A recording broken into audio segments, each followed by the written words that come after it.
This episode of Pop Cult Parent is brought to you by Young King Hair Care.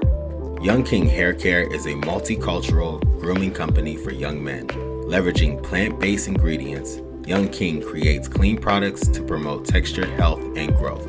Inspired by their son Cade, husband and wife team Cora and Stefan launched this company in December 2019 with the mission to redefine male grooming for the next generation of Black and brown men, giving them the confidence they need to be their best selves 24/7, 365.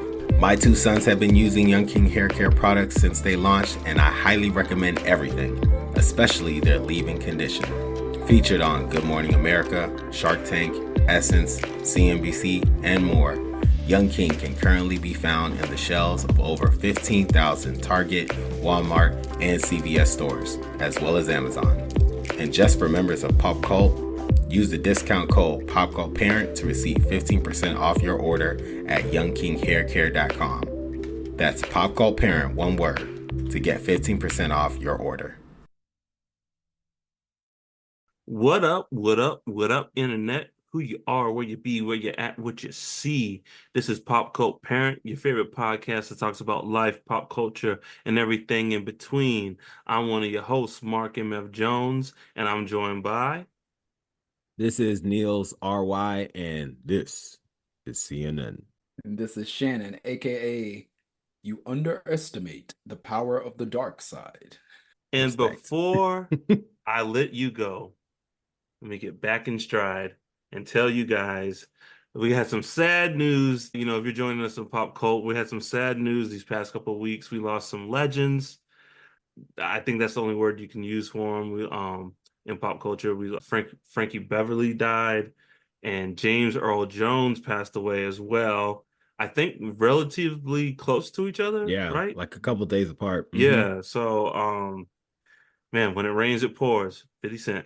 But, you know, we thought we were just going to talk about these, you know, these legends, these staples of pop culture that everyone knows, or if you think you don't know them, you've heard their music or their voice somewhere in your life.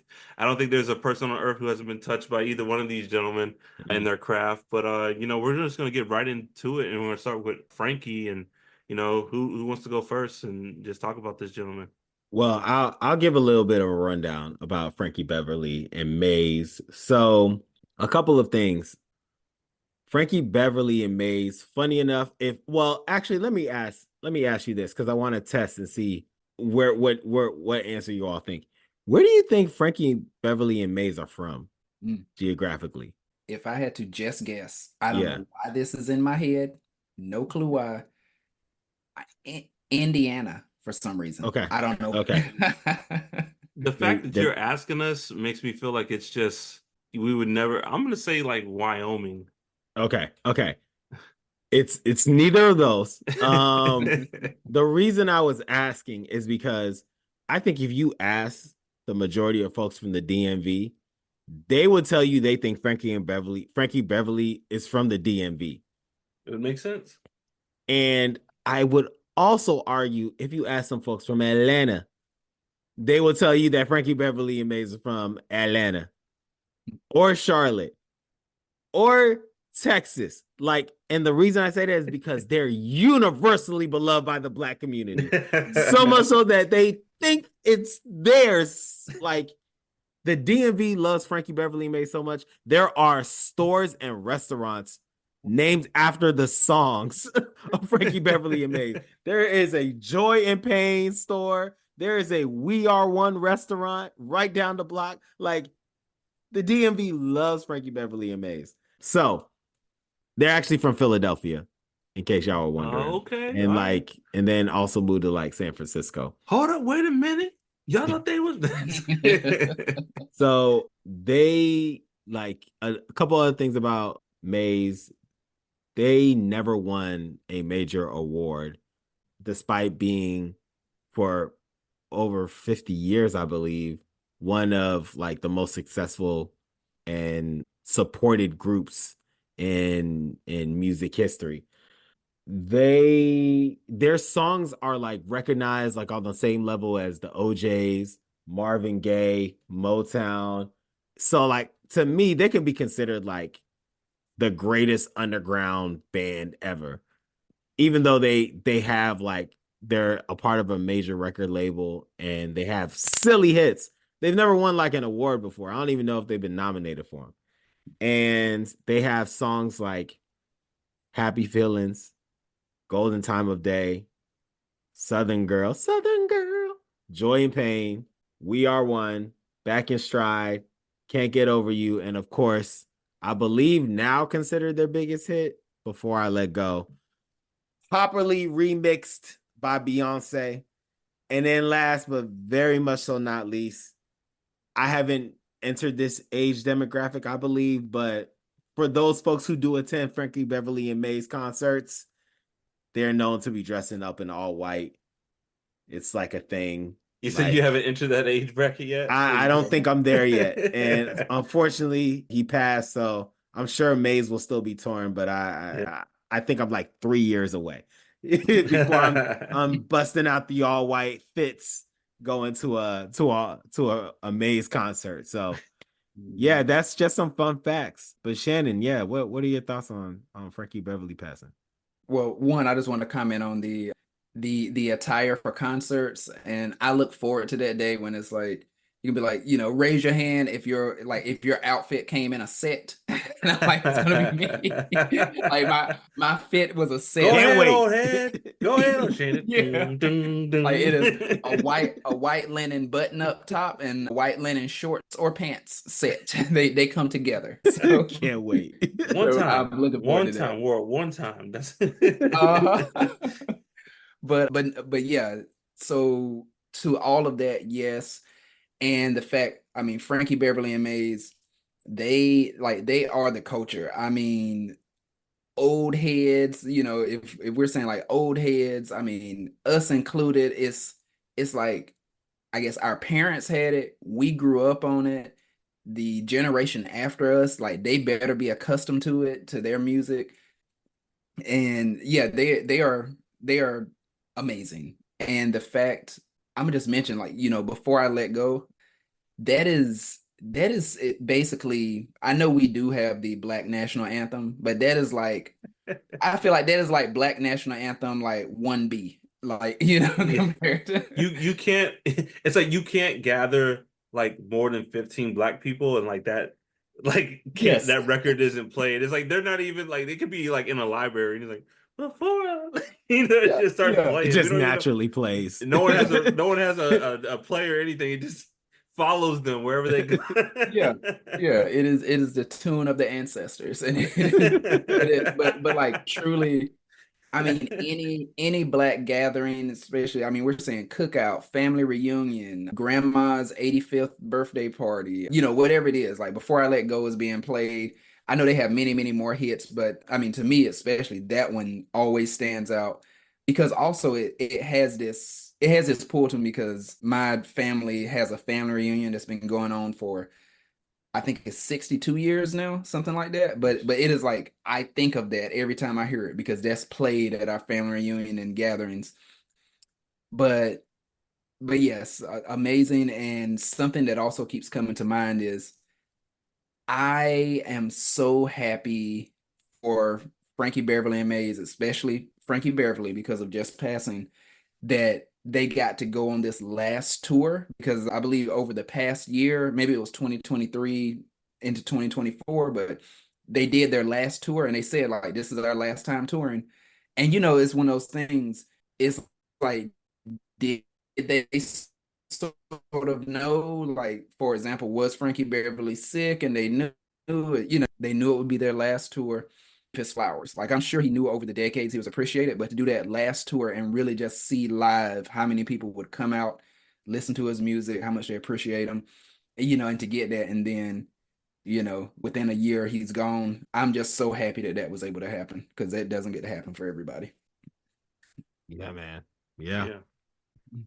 Yeah. Frankie Beverly and Mays, I feel like there's some people, some things in pop culture that you acquire through osmosis. You just wake up one day and you know who these people are, know what this thing is, know and this music is, and that's what I think they're like with them. Because I never remember Do y'all remember like in the 90s, like I remember getting with my family and like, oh, Prince is on TV, Michael's on TV. Michael got a new video. We all sat down as a unit and we watched these people on TV. Never did that with Frankie Beverly and Maze, but like it's like they were always there. And we always knew who they were, and no one had to introduce them to us, And so like, I don't know why, but I feel like they're just one of those like groups, people, things, icons in pop culture that are just like it just shows up in your consciousness, and everyone knows what it is. I think it will be helpful if we could try to correlate them to like other groups. And I'm trying to think of like what is the hip hop group that correlates to Frankie Beverly and Maze. And tell me if I'm wrong, but the closest one I got is Tribe Called Quest. Like like if you like hip hop, not even love, if you like hip hop, you know who the Tribe Called Quest is. You can probably name, you probably just heard 2 or 3 songs. Yeah. You may not ever remember buying a Tribe album. You may not ever remember like seeing them perform or or like anything like big related. Never like gonna perform at the Super Bowl or like anything big like that. But you know they're legends. You know Q-Tip is one of the greatest rappers of all time. You just know there's something special there. Yeah. So I think that's like my closest attempt. No, I think that's a great dynamic. Like, yeah, it's like Tribe. Even if you're not a hip hop head, if someone plays like Check the Rhyme or Scenario, you're like, I've heard that somewhere, or I think I've heard that somewhere. I think no, that was spot on. Exactly right. Yeah. Yeah, and it's like, I mean, Frankie Beverly and Maze, that's like, I think that covers the entire Black diaspora. Like, do white people? I'm just curious. Do white people know who Frankie Beverly? Do they know those songs? Because I don't know if like on a Jeep Grand Cherokee commercial they're playing Happy Feelings. Like I don't know how like commercial like the reach was for Frankie Beverly and Maze. It's like this might be a very uniquely Black group, that like our community knows. Kind of like, I mean, like I'm sure other cultures know them, but like this is very much so like a group for the diaspora. It felt like that time. There was a time like on the porch chilling, radio music. Yeah. Or you know what I'm saying? Like, what you know, you turn the radio on, and or like you were young and the old heads were sitting there talking, doing what they're doing, and they throw those records on, and you didn't know who it was, but you just grew up around it, and it just has that kind of like not campfire, like sit around the campfire and listen to this, but just that kind of when you listen to this, it's a community. I don't think anyone listens to this stuff alone. It's always in a group, Mm-hmm. You're not just sitting down. I'm gonna play some Frankie Beverly right now. Right. No, it needs to be some type of an event. Yeah. Graduation, you know what I'm saying? Family reunion, wedding. It's like I don't know why, but their music fits group celebration, Yeah. or just gathering. Yeah, because I know like every time if we're having a cookout, really if I'm cleaning, if it's, whatever it is, but I know I have a playlist I go to that's called like grown folks Black cookout. Like but that is like I have that playlist and it is played, and I mean, obviously, it has many more, some Earth, Wind, and Fire and all that going on, but definitely Bill it has. Withers, I bet. Yes, yeah, yeah. But I know the recipe. I know the recipe. Yeah. It definitely has Frankie Beverly and Maze like all up in and through there, especially Before I Let Go. Even has Beyonce's version, but it's so I'm just like it's that type of feel. Yes, if I'm cooking out, if there's people over, that's gonna be played. You know what I think it is? I think it's like it feels so effortless. Because even to like bop to it, dance to it, it's just like, it's like it don't take a lot of effort to like, when Michael, we all love Michael, like beat it, beat it. You know, you gotta work for it. You know, like Yeah. Thriller, you gotta work for Thriller. But like this, just like it just hits you, like in your soul, and it just the waves start moving, and it's so effortless. Mm-hmm. Yeah. Anything else with Frankie Beverly and Maze, y'all? Rest in power, man. Yeah. They are I feel like the epitome of like essence fest and all of that like together. Like that is the walking version of that. But yeah. The last thing I'll say is you got to be careful when you like play this group on repeat. Like I was just trying to play, to pay homage, and I just had a hankering for a paper plate, a roll, some wings, mac and cheese and greens. I don't know what it was that just like Nels, come on. Hey, Nels, let's be real. A styrofoam plate. It's gonna be a styrofoam plate. Yeah. I was trying to summarize all type that white of disposable plates. Yeah. But that Who knows brown, what it really is? It could be styrofoam, could be paper, but it's disposable. It's and going in the trash. Those what every black kid grew up with, but no one know where they got them from. Those like brown clear cups. Yes. You know, them hard plastic brown cups. I know like, exactly where you we put all Kool-Aid had them, in but it. no one know where they got them from. Those are perfect Kool-Aid cups. Yes. Yes. But yeah, you play his greatest hits. You're gonna be yearning for some cookout food. Like you just so I think that's so cool to like that your music is synonymous with people's peace and joy and celebration. That's gotta be the dream, man. It's probably why him and his people like they performed for 50 years and loved every minute of it. Like it's probably because of the vibe that folks got. Like you make cookout music. Yeah. That's got to be a start tremendous sipping. You know them concerts, people start sipping. Do a little two-step, a little grown man bop. You know what I'm saying? Like, and then like there was like who in the crowd been married for 30 years, and then the old heads come, they get out there and they do that little thing. And like people, like artists, they'll be lucky if they get one song that's a cookout song. Yeah, their entire career is cookout songs. That's dope, man. That's dope. Yeah. Rest in power. Yeah, he'll be missed. He'll be missed. Yeah. You ready for the next one? How you want to tee it up? How you want to tee it up, Mark? Well, Nels, I think the best way to tee up this next one is maybe start with America's greatest pastime, baseball. Gotta talk about baseball. Look, I'm gonna say there's gonna be so many bad James Earl Jones impersonations. Like, I'm sorry, Paul Colt, just it's gonna happen. No, let's just like I like James Earl Jones, the man, the legend. He passed away, lived to be 93. Like, we can only hope for such a life, right?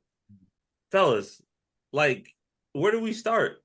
I'll give you some history. This is about to blow your mind. So you did say 93. Yes, that's right. James Earl Jones was an EGOT winner. Emmy, Grammy, Oscar, Tony. And like he won a few Tonys, like super EGOT winner. He is one of the first voice actors, like someone who is synonymous with his voice and is used as a voice actor. This man had a 57-year career and steadily worked throughout it. And I checked, he almost at most would take a year or two off. But anytime he took 2 years off, he came back in 4 movies. Like the man was steadily working throughout his entire career. And just to name it, like the man was the voice of CNN for a long time. Now they just play the song, Nah, it used to be James Earl Jones. Yeah. Like, you know how, I'd be cocky if I was CNN. Yeah. Like, you know how cocky you gotta feel about you as a news authority? You got James Earl Jones voicing you. I'm gonna believe everything hostile. You say. Oh, here's the news, stupid. Like, Yeah. I'd be so. Yeah, we got Saddam Hussein. Hey, just yeah, talk, Could be buddy. real I don't cocky. got nothing to say to you. Yeah. Real cocky. You gonna believe what I have to say. Yeah. Did you just hear old boy tell you what's coming on? Yes, what I'm saying man. is true. All right, let's keep it moving. Like, so Yeah. he was the voice, he was the voice of CNN, Absolutely. Mufasa, The Great White Hope, Darth Vader, Sandlot, Coming to America, Field of Dreams, and I saved my personal best for last. He was Thulsa Doom in Conan the Barbarian, the big bad with the luxurious locks that turned into a snake. My favorite of the James Earl Jones acting feats. It was his role in Conan the Barbarian. So yeah, man, that's a little bit of the career of the legend James Earl Jones. Who I mean, like I said, man, where do we start? Like, okay, I'll start from this. Let's start with Star Wars. Luke, I am your father, fellas. Internet, come at me. Might be the most iconic movie line ever uttered. Luke, I am your father. What other movie line has been parodied more, has been, said more? Like, I'll wait. It might be the most iconic movie line ever said. I wasn't ready for this. This is it. Look, you just threw out a heavy hitter question mark. We gotta talk about this. All right. I can't think of another one. Maybe there's some iconic. I mean, we're Bond, gonna need a bigger boat. James Bond. Okay. That one's up there. But we're gonna need a bigger boat. Say hello to my little friend. That's a big one. That's a big one. It's not life's like a box of chocolates. Yeah. Right? But do they compare to James Earl Jones' most line in Star Wars? No. I feel like it's easily top 5 with no research. Like, you know what I mean? Like you can say that and be like, I haven't even thought of any other line. And you still be like, okay, yeah, no, that's solid. That's solid. And then that's like your Family Feud guess. Yeah, good answer. Good answer. Yeah. Good answer. Everybody clapping. Good answer. Good answer. I know it's up there. Let's go ahead and sit there. Yeah. We're gonna take it. We're gonna play. It's like when you do what do they do at the end? And it's like 99 points. Like, yes. Yeah. Yep. Steve Harvey. Well, nails done set you up real good. Got 199 points on the board. Oh, that's real. That's real. I mean, yeah, I don't know if I'm ready to debate all that, but you're right. It is one of the most iconic lines, and his voice will always be synonymous with it. I mean, I remember when Disney acquired Star Wars, and I was talking to a friend, and they were like, "Oh man, Disney, this could be subjective, so he might be right." But he's like, "Disney's going to ruin Star Wars, and they're going to make it kiddified, and we're never going to see Vader or anything like that again." And I said to this guy, I was like, "Look, man, there's no way Disney bought rights to the most iconic character with one of the most iconic voices of all time, and we're never going to see him again. There's no way that they're just going to throw Darth Vader, James Earl Jones' voice away." And you know what happened? We got the end of Rogue One. And we wanted it so bad. Yeah. We wanted it so bad, and it was everything we wanted. Everything. And that's why that's my favorite Star Wars movie. So, because of the end of Rogue One, it's like the answer of my prayers, like very much so. Yeah. But like Vader is the perfect storm character. Like his suit, that's such an iconic look. But like James's voice, this man is gravitas. He is gravitas, and just like, "You're a liar, take it away." Like it man. It's just. Who else could be Vader? Who else could exude that? Yeah, it would just be so funny to hear Morgan Freeman The invader. Well, Well, Luke, now. I'm your father. Well, your lack of faith troubles me. It's a different movie. I'd still Yeah. watch it, Yeah. but it's a different movie. Well, Luke, the Still emperor do. once told me either get busy living or get busy dying. I like You it. still do underestimate the power of the dark side. I like it. I changed I changed the deal. Pray I don't change it again. Oh man. It sounds good. Yeah. It sounds good. Padme dies. You killed her, Lovator. No, no, No. Oh man. Go Their ahead, voice Shane. is, yeah, it's booming, iconic, and just on a random side note, so my sister-in-law, her college graduation, so this was way back before she was my sister-in-law, but her college graduation, he was their graduation speaker. And Oh, come on. yeah, yeah. Come on. And they still tell me, and so she graduated in Ithaca, New York. It is cold, it is freezing, it is snowing that day. And they said he got to the mic. They repeatedly tell me about it. They said he gets on the mic.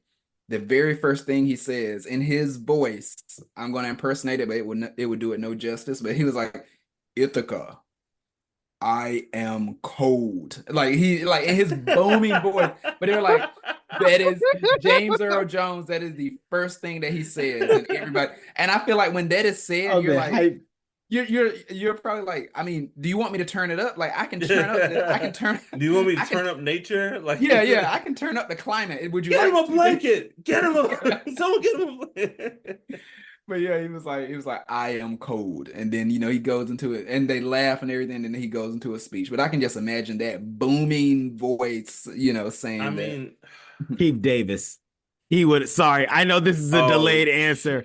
Keith Davis would be a great Darth Vader. Yeah. Yo, Keith David as Darth Vader. You got vision. Welcome to hell. Keith David, that might actually be. Can you imagine Keith David was the voice of CNN? Oh my god! Oh, we have to do this exercise. Replacing Keith David for all of James Earl Jones stuff. Hey, this CNN.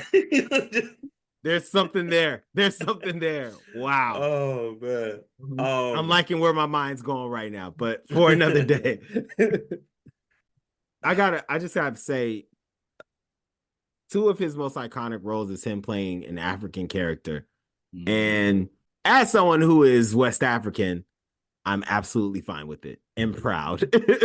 Like Mufasa has been in two of our competitions as a father and as a leader. And it is all because of the voice of James Earl Jones. Like this man exudes you said gravitas, Mark. I don't think there's a better word for it. Like he just exudes gravitas. Like you want to follow him, you want to listen to him, but you also want him to love you. He immediately just gains your respect all from the power of his voice. And I'm sure part of your brain goes like, but it's tied to James Earl Jones. Mm-hmm. You're gonna respect the man, but like that brother's voice, and like he sounds like a classically trained theater. Like it's like the way he's like would project on stage is how it feels like he's doing when he's being a voice actor. So yeah, man, I mean, the brother's good. I don't like, you know what I'm saying? And let's not like, yeah, he has a lot of voice work, but like he is an actor, acting, like. I mean, not to leave Lion King because we'll come back to that, but like Field of Dreams, fellas, I only give baseball time of day at all because James Earl Jones, because Sandlot and Field of Dreams, like you gotta build a field. They all come to watch people play baseball. They all play baseball, the great American pastime, baseball. Just like I'm like, dang, baseball is magic. Baseball, baseball is the greatest sport that ever existed. And his performance, I love Field of Dreams just because James Earl Jones. Like the rest of the movie, if you build it, they will come. There's great actors in it, but like when James Earl Jones shows up in Field of Dreams, I just, oh yeah, what was your dream about? It was about baseball. That man loves baseball. He just loves baseball. Loves baseball. You can tell every time. Baseball. Baseball. Don't worry, build a field. They'll come watch it. They'll tell their parents, they'll tell their friends, come watch baseball. The wife in that movie, like, could you imagine, like, your husband leaves, I gotta go find James Earl Jones. Nah, bro. No. No, like, I'm like, yo, we're selling this farm. We are leaving. You've been acting. This is just another version of The Shining. Can we be honest? Yeah. Field of Dreams and The Shining, there's only a few core differences. The only difference is he left. He left.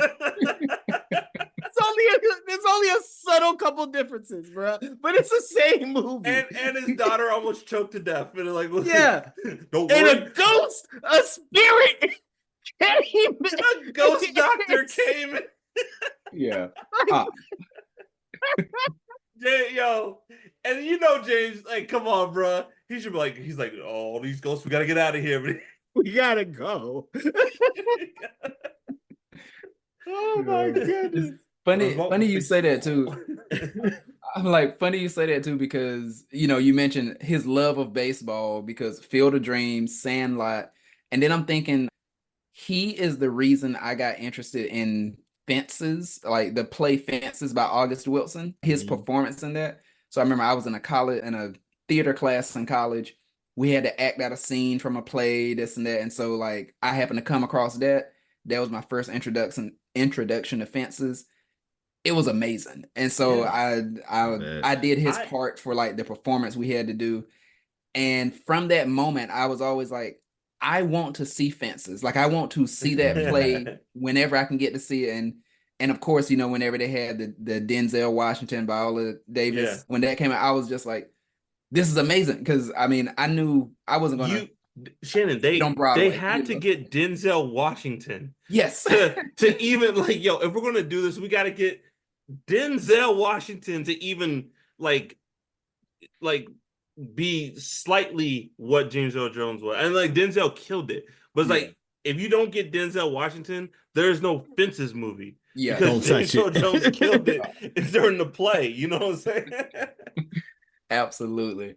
But yeah, I just mentioned that because like his performance, that is what sparked me to be like, this seems like an amazing play. I want to see this. And so, and finally, it became a movie. I was able to see it. But from the year 2008 until the movie came out, maybe 2015, 16, something like that. Yeah. But I was like, from like during that whole time, I was like, I want to see this someday. And then for it to become a movie, and really all based upon just the snippet that I saw. It was like a YouTube short or whatever that I saw, which had me like, oh, this is amazing. I know this has something behind it. Just his performance. Yeah. Yeah, man, the man can act. I mean, I just gotta talk about it. My favorite is Conan the Barbarian. James Earl Jones, if you look at him in anything else, he is this serious actor. He is like a husband or like a father and like a respected figure. Or, he's like super badass bad guy in like, Darth Vader. But in Conan, he is a random witch doctor. Like a random weird witch doctor that has to fight Arnold Schwarzenegger with a giant sword. And you know what? It's still to this day my favorite James Earl Jones role. It makes no sense. Like, I don't know why they got that actor to do that role. Mark, I don't even know if he talks in the movie. He may say a line. You got James Earl Jones to play this role. There was no reason for it. None at all. No reason. Could have been anybody. Could have been anybody. But they got James Earl Jones for it. And I love it. I love it. It is still, it's still my favorite role that he's done. It's I think, hilarious. he he just had this element about him when he was in something, like whatever the movie was, if it was a C and he was in it, now you got a B movie. You know what I'm saying? Like your grade's a B now. If it was a D and he's in it, at least him being in it, now it's a C. Just I don't know, man. I mean, Mark, think about it like this. He's in arguably the greatest Disney like animated movie ever. He is in arguably one of the funniest movies ever in Coming to America. Yeah. And Star Wars is what, the fourth biggest media franchise ever? And he's a part of all of those. Yeah. That's an impressive resume. And he gave Disney the rights to use his voice. Wow. I don't know what that means exactly. You know, probably some like AI stuff. Yeah, because I mean, like, can you imagine a conversation like Disney's like, "Hey, James, you're 80 something. You're like, hey, we love you. We're glad you're back. You know, Rogue One, big hit. We need your voice. Even when you're gone, we gotta have we gotta have that. So, you know, hey, hold on. Can I be James Earl Jones? He'd be like, I'm sure he's like, oh, absolutely. Don't let Keith David's ass come here. Darth Vader is mine forever. Let me in there. Keith David. Welcome to hell, mother. Oh, because he had to be a little petty. James Earl Jones had to be a little petty. Like, man, I'm Darth Vader. Yes, they're gonna use my voice forever for Darth Vader. Darth Vader. Say less. You know, fellas, we got the new Lion King coming out. Say, you know, hey, I've said what I said about those remakes, but like Mufasa, like the movie is about Simba. It is about Simba, right? Simba the lion. But everyone remembers Mufasa. Like it is arguably Mufasa's movie until he dies. Yeah. You know what I'm saying?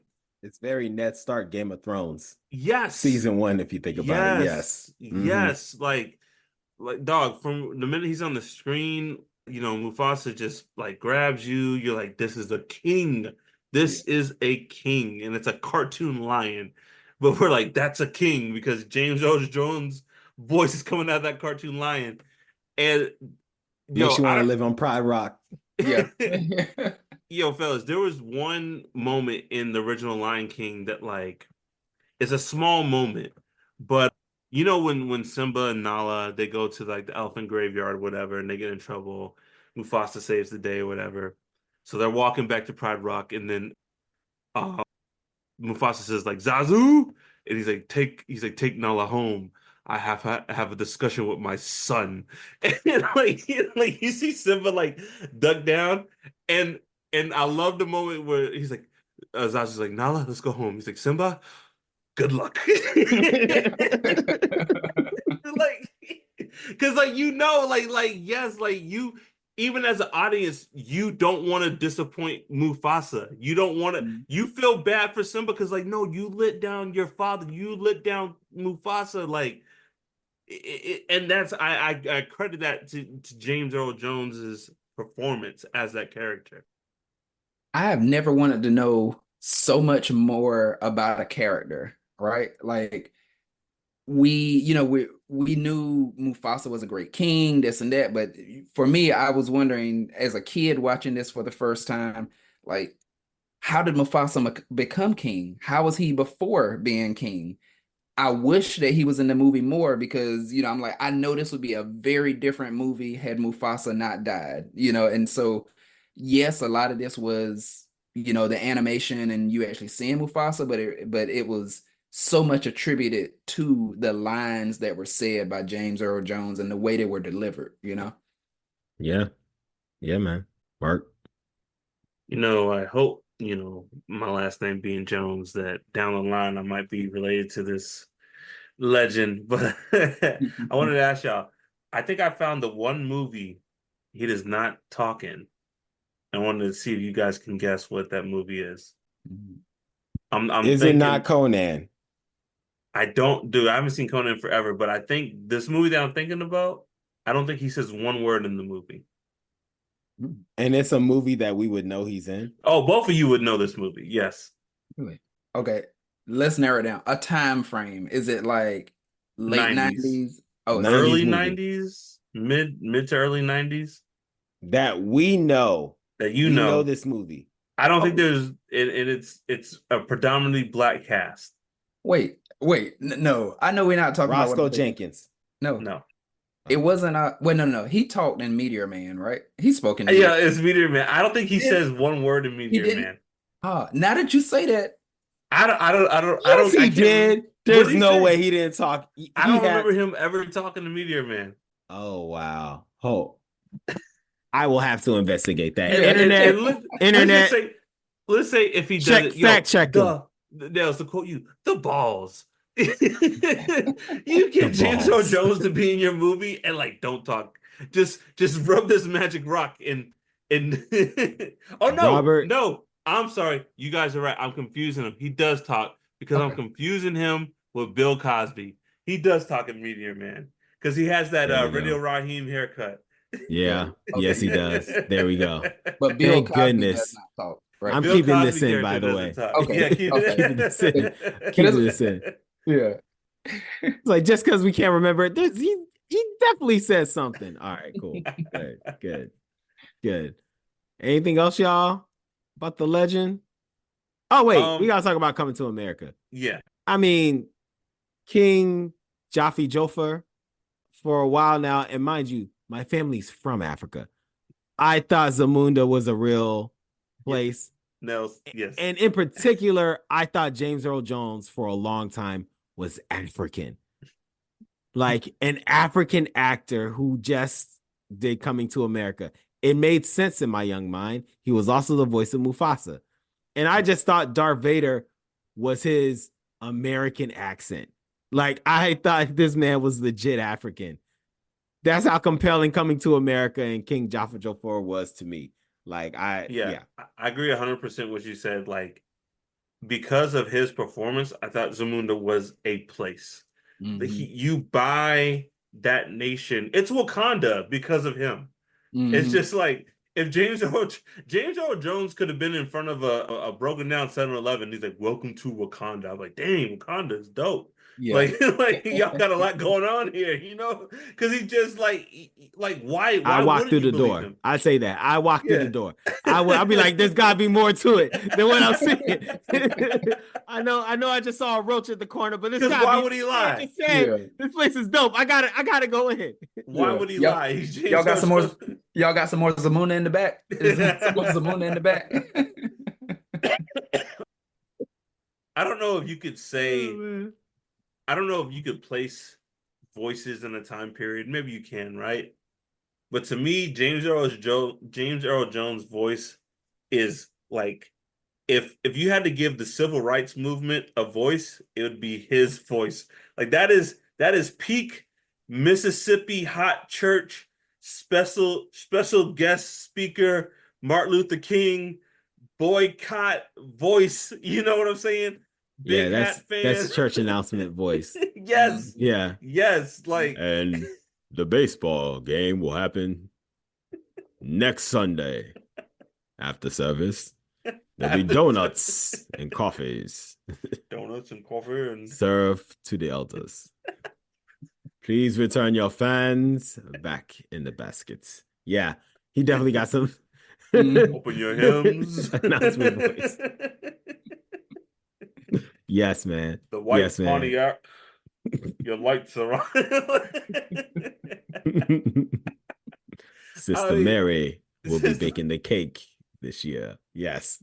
Yes. Let's thank Brother Charles for lighting the Christmas tree.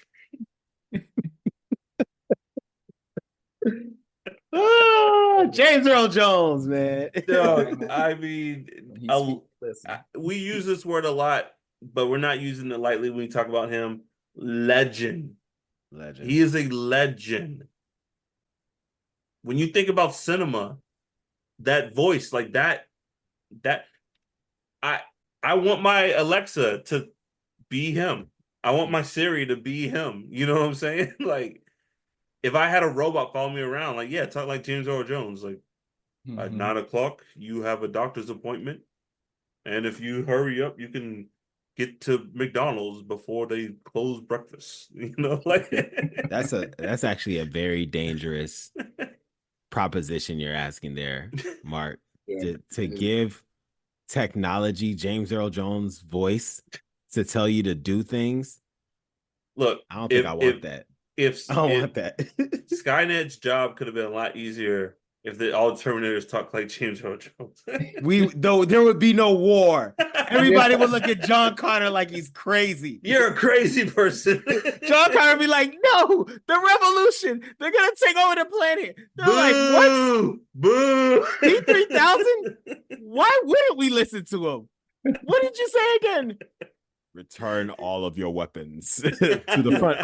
Of course. Yeah. Here you go. And what's the machines? John Connor.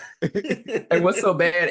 We wouldn't even be doing it out of like, oh, fear, they're gonna kill us. It's like, I don't want to disappoint the robots. I don't want to disappoint them. I gotta return my guns and nah, man. That T-1000, like, I just can't let them down. So I'm just report to processing humans. Like, that's me. I gotta go. Excuse me. Want to be first in line? I gotta get this. Excuse me. It's a dangerous proposition there, Mark. Nah, we can't have that. Actually, this is the start of it. This is the start. Disney getting greedy, giving AI James Earl Jones voice. This is the start of all of our problems. Whatever. It's too late. Anything else, y'all? Nah, man. I mean, yeah, we lost a great one. We lost a great one, but I mean, what a career, what a performance. And like, even when he was in movies, that James Earl Jones look, when the jowls would come down here and the eyes would get big, and like I don't know if James Earl Jones could fight, but like, it wouldn't surprise me if he could would fight. You test him? Like, would you test him?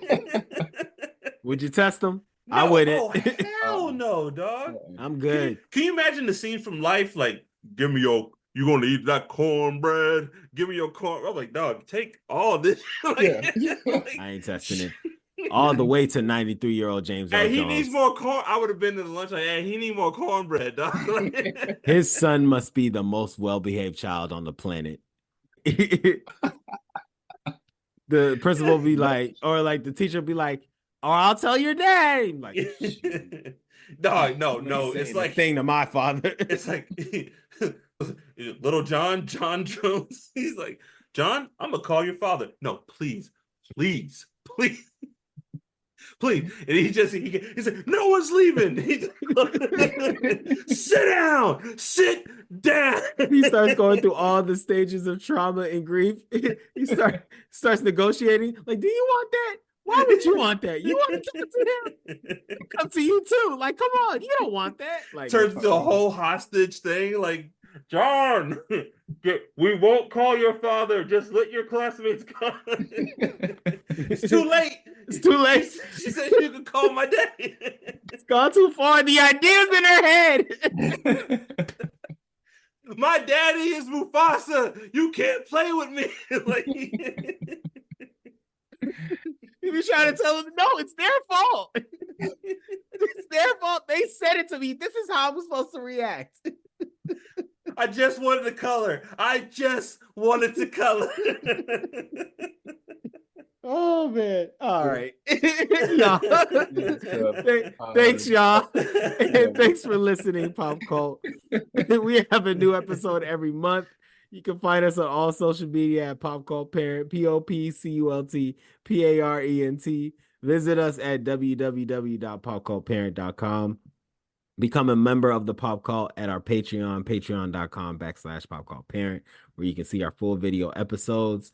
Email us at popcultparent@gmail.com. Don't forget to rate us, review, and subscribe. And as always, join the cult. Peace. Baseball. We are out. Pop, parent.